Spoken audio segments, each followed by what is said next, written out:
Petit Jornal. Inteligência e irreverência em doses diárias.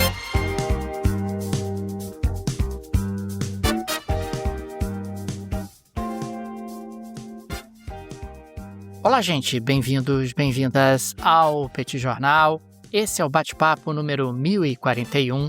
Estamos gravando numa live no YouTube do Petit Jornal. São exatamente 21 horas e 27 minutos da quarta-feira, 18 de março de 2026. Cá está a dupla de costume, a dupla que você conhece de cor, Tanguy, o Bagdadi animado, contente, preparado, revigorado, resiliente, retumbante, descansado, tarifado em 15% e muito preocupado com o cenário internacional, noites em que ele não consegue dormir, insônia aguda em função das múltiplas preocupações que ele tem tido ao longo dos últimos tempos. E temos também Daniel Souza, que é esse que vos fala ao longo dos próximos minutos.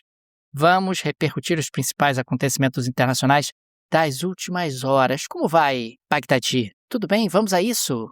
Tudo bem, Daniel Souza, com S. Agora eu vou começar a deixar isso aqui claro. O pessoal erra o nome do Daniel Souza. Daniel Souza fica tristinho, fica jururu. Daniel Souza, com S. Vamos lá para esse bate-papo. 1041, Daniel Souza. As pessoas acertam o seu nome, que é o Bagdadi, por conta justamente desse branding que eu ofertei e dessa massificação do seu nome. E isso é algo que eu mereço crédito por essa divulgação contínua e ininterrupta da sua marca pessoal. Perfeito. As pessoas acertam o meu nome, que escreve com G-U-Y, tem um G, um H, né? Depois D-A-D-I, um negócio complicado, porque o Daniel Souza fala o Bagdadi. Agradeço você, Daniel Souza. Daniel Souza, conhece. Daniel Souza, vamos lá para esse bate-papo 1041. E a gente tem hoje, Daniel, um marco importante nessa guerra. A gente está nesse conflito, né? Já tem aí 20 dias, né? Basicamente, quase 3 semanas. E até agora a gente tinha tido, claro, efeitos na energia muito grandes. O Estreito de Hormuz, né? Você tem ali uma interrupção na passagem, né? de energia. Então, o barril do petróleo sendo muito pressionado. Mas até agora, os impactos, né, de ataques diretos a instalações energéticas tinha sido profundamente limitado, eu diria até colateral. A gente não tinha tido nada de mais grave, né, acontecendo ao longo desses dias todos. Porém, a gente teve, ao longo das últimas horas, um setor iraniano do maior depósito de gás natural do mundo, que é o Pars, né, o Salt Pars. Lembrando que Salt Pars fica ali no Golfo Pérsico, Daniel, é uma reserva de gás natural, como eu disse, a maior do mundo, que é dividida entre o Irã e o Catar, e instalações do lado iraniano foram atingidas. Então, a gente teve tanque de armazenamento e parte de uma refinaria que foram danificadas. Aí o mundo já começa a olhar para isso e fala, opa, aqui nós temos uma preocupação um pouquinho maior. E aí o que o Irã começou a dizer é, se a brincadeira a partir de agora é essa, é atingir instalação energética, eu também consigo. Porque essa galera toda que está aqui ao redor também produz petróleo e já está sendo prejudicada porque não consegue passar pelo Estreito de Hormuz e eu também posso atacar as instalações energéticas desses países. Então o Irã, Daniel, listou algumas refinarias e campos de gás na Arábia Saudita, nos Emirados Árabes Unidos e no Catar, que passam a ser vistos como alvos legítimos e ordenou a evacuação imediata dessas áreas. A bem da verdade, o Irã já tinha feito um ataque contra o setor de produção de gás natural de Israel no Mediterrâneo. Tá? Mas agora, portanto, né, então sofreu esse ataque em Salt Pars. Não está claro qual foi o tamanho do dano, mas a partir de agora, os países do Golfo Pérsico, os países árabes do Golfo Pérsico, passam a ver isso com uma enorme preocupação também. E aí, Daniel, o impacto sobre o barril do petróleo é imediato, né? O mundo todo já começa a ficar preocupado com essa possibilidade da guerra passar a atingir de forma direta as instalações de petróleo, né? É imediato e no dia de hoje nós tivemos o barril do petróleo alcançando ali algo em torno de $110. Depois acabou recuando um pouquinho, porque na prática, quando as regiões produtoras de petróleo entram no circuito da guerra, a coisa muda de patamar, porque na prática, além de destruir a capacidade de oferta no curto prazo, isso tende a causar impactos no médio e longo prazo. Afinal, a infraestrutura petrolífera ela precisa ser reconstruída depois da guerra, numa situação onde a guerra se encerra, e isso demanda dinheiro e tempo. Quer dizer, não basta simplesmente encerrar a guerra, não basta simplesmente reabrir completamente o Estreito de Hormuz. Você tendo aí a infraestrutura petrolífera sendo atingida, a retomada da produção, a retomada de uma normalização no mercado internacional de petróleo demoraria mais tempo e, consequentemente, isso impacta já imediatamente as expectativas. Aliás, a alta do preço dos combustíveis em diferentes partes do mundo já está sendo sentida de forma muito intensa. O pessoal que abastece até no próprio Brasil já sentiu que os reajustes vieram. A Petrobras, no caso do Brasil, acabou repassando relativamente rápido esse reajuste. Já tem até ameaça de greve de caminhoneiros no Brasil, assim como em múltiplas outras partes do mundo, você tem um descontentamento tremendo. O Japão, Tanguy, que acaba trazendo ou trazia antes da guerra aproximadamente 90% do seu petróleo importado do Golfo Pérsico, passando pelo Estreito de Hormuz, está tentando comprar mais petróleo dos Estados Unidos. E, na prática, isso significaria um petróleo que não é aquele mais fácil do ponto de vista logístico ou mais adaptado à realidade japonesa. O do Oriente Médio é considerado pelos japoneses como melhor e mais adequado para as suas necessidades, mas, de qualquer maneira, é uma forma ali de você tentar mitigar um pouco os efeitos que estão acontecendo. O Japão tem colocado as suas reservas estratégicas para jogo, para tentar minimizar o impacto sobre o preço, mas as reservas estratégicas não têm como durar para sempre. É um contexto extremamente preocupante.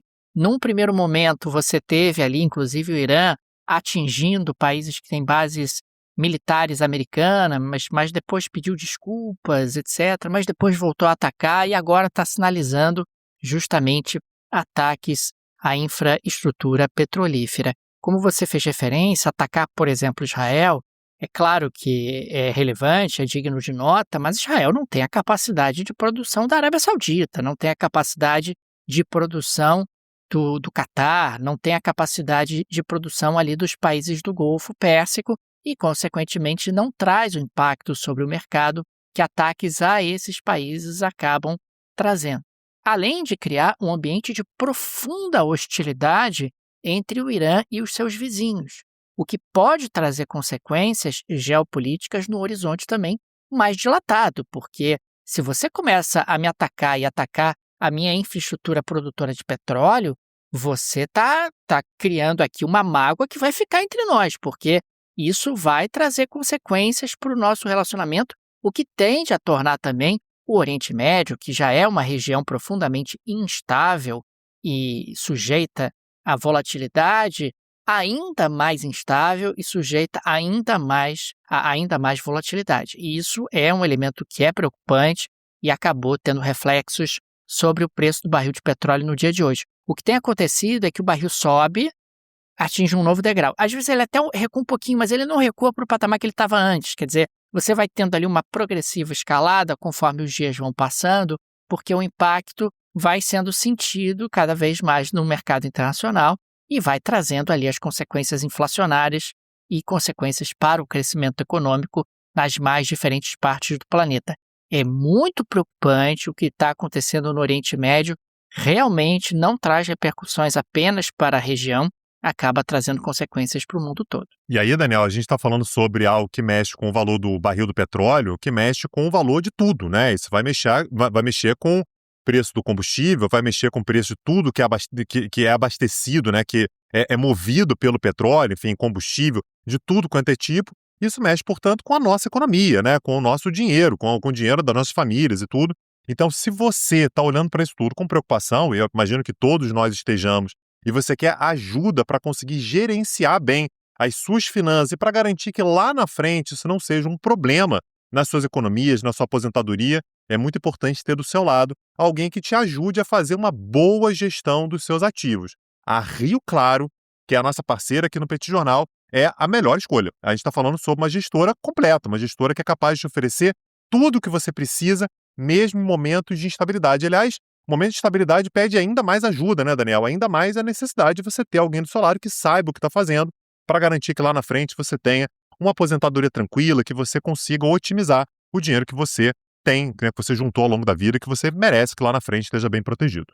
Aliás, Tanguy, o atual cenário torna ainda mais necessária a ajuda de profissionais para a gestão do seu patrimônio. Lembrando sempre que a Rio Claro Investimentos, ela trabalha para você. Ela não trabalha para bancos, ela não trabalha para corretoras, ela não se remunera vendendo produtos financeiros, empurrando produtos financeiros para você. Não é nada disso. A Rio Claro Investimentos, ela faz a gestão do seu patrimônio. Portanto, dentro de um contexto como esse, reforçamos aqui a nossa recomendação, o link está no descritivo desse episódio.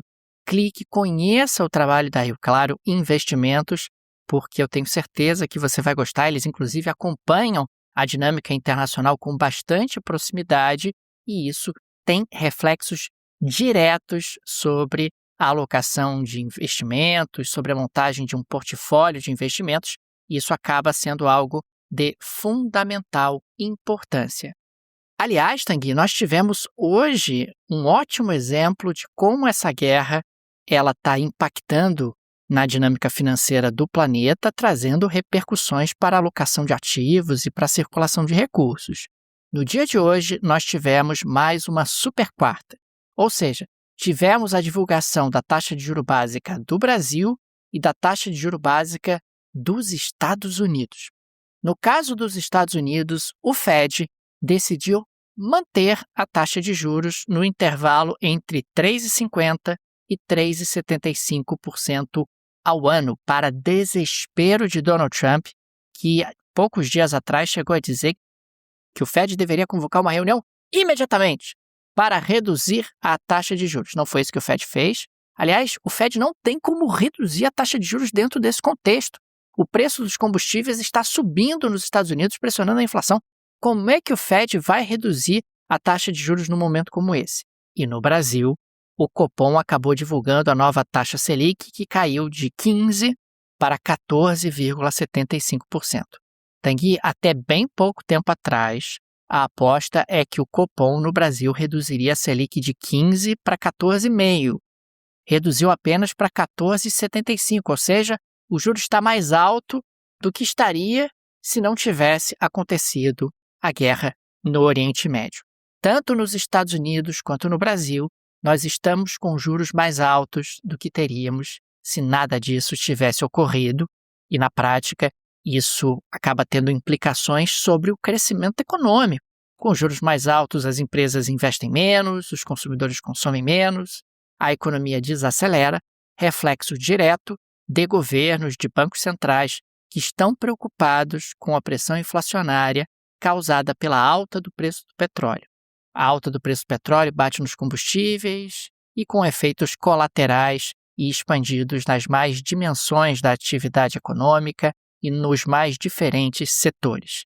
Já temos aqui um reflexo concreto de algo que vai impactar ou que já está impactando a vida de todo mundo. Daniel, eu só quero fazer mais um comentáriozinho aqui sobre a guerra, e eu queria falar um pouquinho sobre a América Latina, porque a gente tem sobre a América do Sul, mais especificamente, a gente tem algumas coisas muito importantes para falar. Mas só para finalizar o assunto Irã, né, o assunto guerra, o ministro da Defesa de Israel, o Israel Katz, ele confirmou a morte do Ali Larijani. Só para a gente ter uma noção da importância dessa morte, Daniel, ele era, né, o secretário do Conselho Supremo de Segurança Nacional do Irã. Ele era considerado, inclusive, uma das figuras mais importantes do regime e, aliás, uma figura de ponta a partir do momento em que o Ali Khamenei morreu. No momento algum ele foi cogitado, naturalmente, para ser o líder supremo. Não é essa a área na qual ele atua, ele não é da parte religiosa do regime, mas ele é da parte da segurança. Ele foi um negociador nuclear, inclusive, e, portanto, vem sendo considerada a morte mais importante dentro do regime iraniano desde a morte do Ali Khamenei. No primeiro momento, Israel já tinha dito que o Ali Larijani tinha sido assassinado. Isso foi, num primeiro momento, negado pelo Irã. O Irã tentou apresentar, inclusive, provas de vida, mostrou um manuscrito dele, mandando um recado para os mártires e tudo, que era uma prova de vida frágil e acabou sendo confirmado, portanto, né, no dia de ontem, a gente já teve, inclusive, o funeral dele. E, ao mesmo tempo, Israel também anunciou a morte do Golan Reza Soleimani, né, que era o líder o comandante, né, das forças Basij. A gente já falou sobre essas forças, né, são uma milícia que atua junto com o governo na repressão a manifestações. Então, é também importante para você permitir que eventualmente manifestações possam acontecer, que é desmobilizar essa milícia. E também nós tivemos agora o assassinato do Ismail Khatib, que é o ministro de inteligência do Irã, né? Então, 3 nomes importantes que Israel confirmou, né, que foram mortos do regime iraniano. Então, continua havendo essa tentativa de fazer ataques direcionados a figuras importantes dentro do regime iraniano. Agora, Daniel, ontem, foi exatamente nessa notícia que saiu exatamente no momento que a gente estava começando a gravar o nosso episódio, né, o Bate-Papo 1040, nós tivemos a Colômbia afirmando que havia 27 corpos carbonizados do seu lado da fronteira, próximo ao Equador. Segundo a Colômbia, essas 27 pessoas que morreram teriam sido atingidas por armamentos que teriam sido disparados pelo Equador. O Equador, no primeiro momento, negou, falou: olha, não tem nada a ver com isso. Eu tenho feito ataques contra narcotraficantes, né, que eles chamam de narcoterroristas, com o apoio dos Estados Unidos, mas esses ataques têm sido feitos somente dentro do território equatoriano. Portanto, se tem 27 pessoas mortas do lado colombiano, eu não tenho nada a ver com essa história, você que veja aí o que aconteceu. A Colômbia continua afirmando, Daniel, que tem informações de que esse ataque não partiu de grupos armados colombianos e tampouco das forças de segurança da Colômbia. Inclusive especificou, foi feita uma perícia, especificou que as armas que foram utilizadas nessa localidade, que é uma comunidade chamada El Amaradero, são bombas Mark 87, que são produzidas normalmente pelos Estados Unidos e pelo Brasil. O Brasil também é um produtor desse tipo de armamento, de 227 quilos, né? Então um explosivo bastante potente, e que são armamentos que, a partir da produção dos Estados Unidos, é utilizado exatamente pelas Forças Armadas equatorianas. O Equador ficou muito sem ter para onde correr, Daniel, e teve que, portanto, dizer que, olha, se foi... É aquele negócio, né, Daniel? Me desculpa se eu ofendi alguém, né? Então, a lógica equatoriana é mais ou menos a mesma. Se partiu do meu lado, peço desculpas e vamos investigar. E, portanto, o Equador aceitou montar uma comissão binacional para investigação em loco. A questão, Daniel, é que você tem, de fato, ali, né, uma parte do explosivo que mostra que é um armamento que é o Equador que utiliza, e, portanto, o Equador disse que, se partiu do meu lado, pode ter atravessado a fronteira por engano. Pô, Daniel, matar 27 pessoas? Pô, 27 pessoas é gente pra caramba, viu, Daniel? Então, 27 pessoas carbonizadas e que não está muito esclarecido ainda o que foi exatamente que aconteceu. Ainda mais no momento, Daniel, no qual a gente se lembra, a gente já falou sobre isso aqui em outros momentos, a gente vem tendo uma escalada de tensões políticas entre Equador e Colômbia. A gente já falou aqui mais uma vez sobre as tarifas, né? Equador e Colômbia vêm trocando tarifas, vêm aumentando tarifa, um coloca tarifa para o outro coloca tarifa para um. E é importante lembrar que Gustavo Petro, o presidente colombiano, está na alça de mira dos Estados Unidos. Está sendo pressionado, Donald Trump vem sugerindo ali que poderia fazer alguma coisa contra Gustavo Petro, não é de hoje, enquanto Daniel Noboa, presidente do Equador, esteve lá na cúpula Escudo das Américas, né, lá em Doral, na Flórida, que o Trump convidou apenas os chegados, né, apenas a galera dele, o pessoal mais próximo e tal. Então, tem um nível de tensão muito elevado nesse momento entre Colômbia e Equador, e naturalmente quando você tem 27 corpos carbonizados do lado colombiano da fronteira, naturalmente é algo a se prestar atenção, certamente não vai contribuir para facilitar as relações. Lembrando que a gente tem eleições na Colômbia muito em breve, né? Daqui a algumas poucas semanas temos eleições na Colômbia. O Gustavo Petro não é candidato, não tem reeleição na Colômbia, ele não pode ser candidato, então a gente naturalmente vai ter que esperar para ver qual vai ser o resultado que a gente vai ter até lá. E emendando, aproveitando que a gente está falando de América do Sul, a gente teve uma mudança importante também na Venezuela. Na Venezuela, nós tivemos, depois de uma década à frente do Ministério da Defesa, a exoneração de Vladimir Padrino López. Ele foi exonerado pela presidente Delcy Rodrigues. A impressão que passa, Daniel, é que a Delcy Rodrigues está, aos poucos, devagarzinho, tentando desmontar as redes que eram mais próximas, né, que era a rede de sustentação de Nicolás Maduro. A gente falou algumas semanas aqui, Daniel, que ela, por exemplo, afastou o procurador-geral da Venezuela, que era o Tarek William Saad. Quer dizer, ela realocou, né, mas tirou de uma posição muito importante, que era de procurador-geral, e colocou numa posição ali que era para monitorar direitos humanos. A gente até falou aqui que é um negócio meio absurdo, né? Um cara que participou claramente do do aparato repressivo do governo Maduro, atualmente monitora direitos humanos. Mas quando a gente fala sobre o Padrino Lopes, Daniel, a gente chegou a comentar aqui que quando o Maduro foi preso pelos Estados Unidos, né, foi abduzido, está lá nos Estados Unidos agora sendo julgado, o Padrino Lopes era um cara que era para quem a gente tem que olhar, porque de repente ele podia ser alguém que participaria de algum tipo de organização, né, de uma reorganização do poder venezuelano.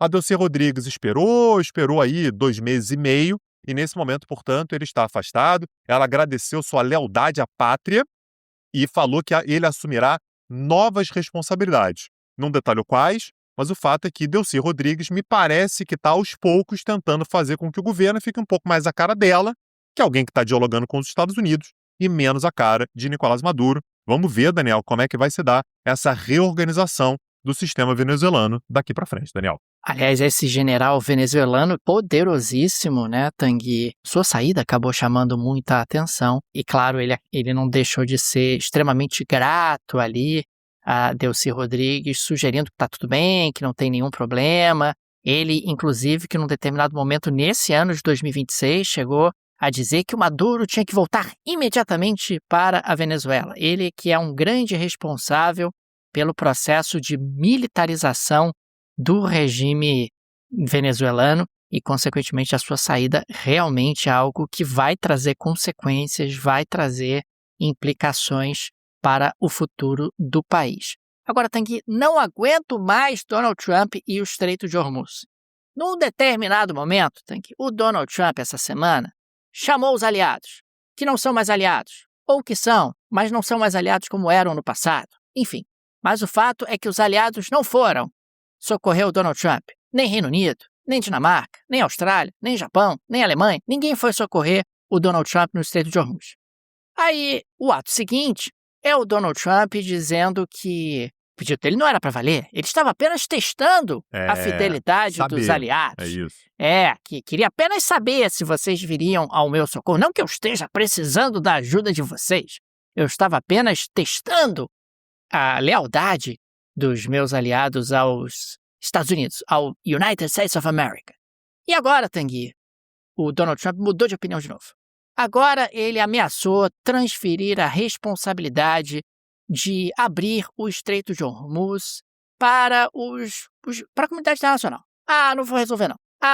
Quer fechar? Deixa fechado, eu vou embora, porque não tô nem aí para Hormuz, não tô nem aí. Mas a culpa nem é dele, né, Daniel? A culpa é dele do negócio estar fechado? Ele fez alguma coisa para contribuir para isso? Claro que não. Não. Óbvio que não. Não fez nada para ter nenhuma responsabilidade nesse troço. Por que eu tenho que resolver agora? Agora me chamam para resolver o problema de Hormuz. Como se eu tivesse alguma responsabilidade com esse fechamento. Perfeito. Enfim, é muito curioso porque o Donald Trump, Tanguy, ele, de maneira muito deliberada, esquece que o fechamento de Hormuz aumenta o preço do petróleo e não importa se você é um grande exportador de petróleo, como é o caso dos Estados Unidos, um exportador líquido, o impacto inflacionário acontece da mesma forma, acontece da mesma maneira.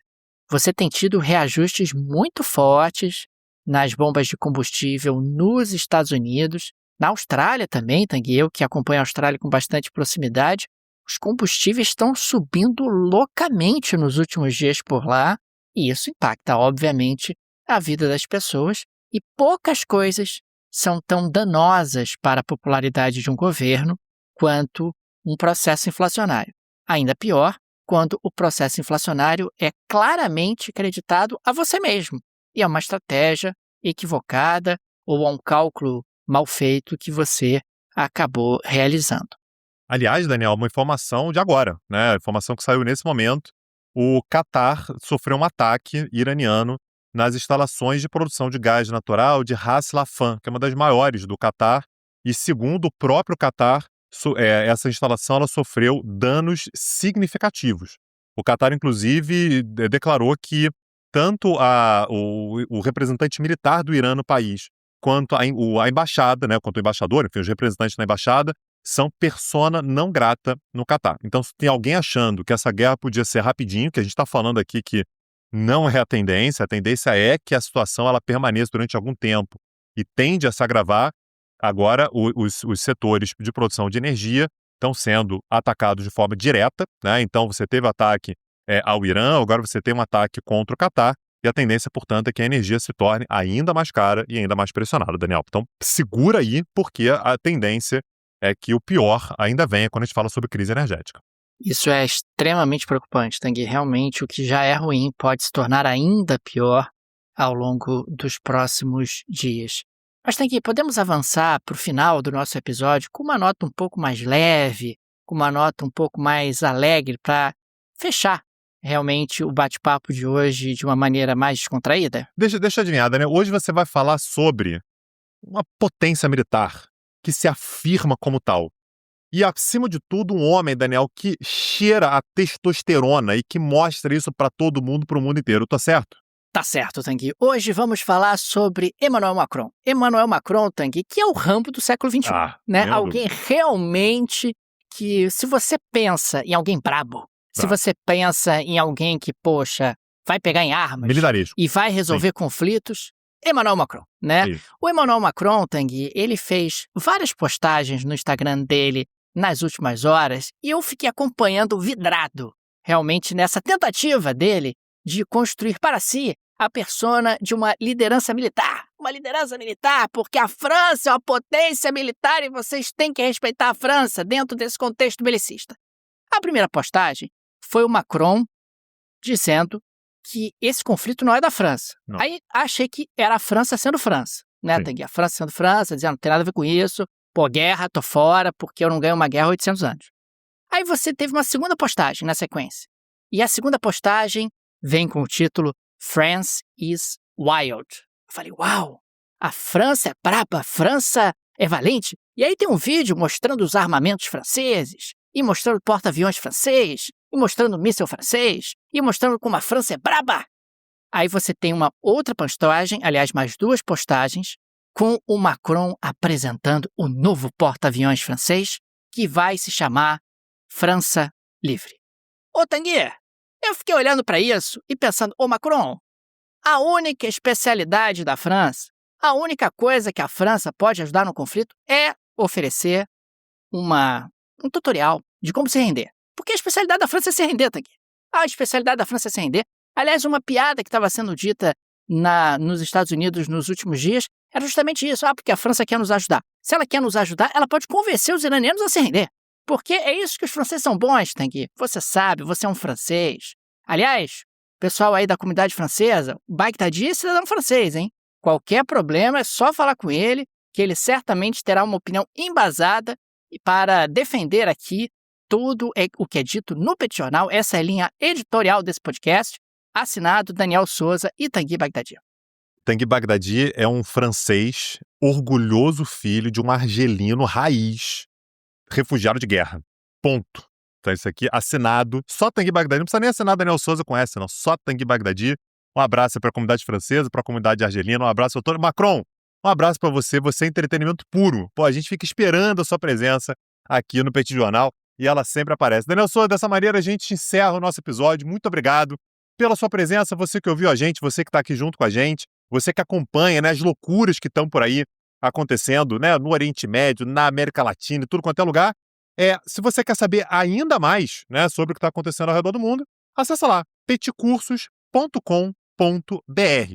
Por lá a gente tem cursos embasados, né, com uma contextualização maior, histórica, né, sobre todos os temas que estão por aqui. Então, se são temas que te interessam, acessa lá. Lembrando que é um projeto de streaming, né? Então, a gente está falando sobre algo que você pode acessar lá e você pode assistir na hora que você quiser, do jeito que você quiser, da forma que você quiser. Tenho certeza que você vai curtir. Acessa lá, petcursos.com.br. Fica aqui também o nosso agradecimento aos apoiadores e apoiadoras do Petit Jornal, vocês que ajudam a manter o nosso projeto. Fica nosso carinho, nosso abraço, nosso muito obrigado a cada um de vocês. O Petit é uma mídia pequena, não tem aí o suporte de um conglomerado de mídia, não tem o suporte de uma grande produtora, por isso, a ajuda de nossos apoiadores ela é de fundamental importância. Fica também o nosso convite, se você gosta do nosso projeto, se ele faz diferença na sua rotina, considere nos apoiar. No descritivo desse episódio tem várias alternativas. Tem a chave Pix, que é uma forma prática e instantânea de apoiar o Petit Jornal. Você pode, inclusive, ativar o Pix recorrente. A chave Pix está no descritivo desse episódio. Tem também o link do Apoia-se, o link do Patreon. Tenho certeza que uma dessas alternativas será confortável para você. É isso, Daniel Souza, mas estamos de volta. Um abraço, até a próxima. Valeu. Tchau, tchau. Petit Jornal. Inteligência e irreverência em doses diárias. Acesse www.petitjornal.com.br.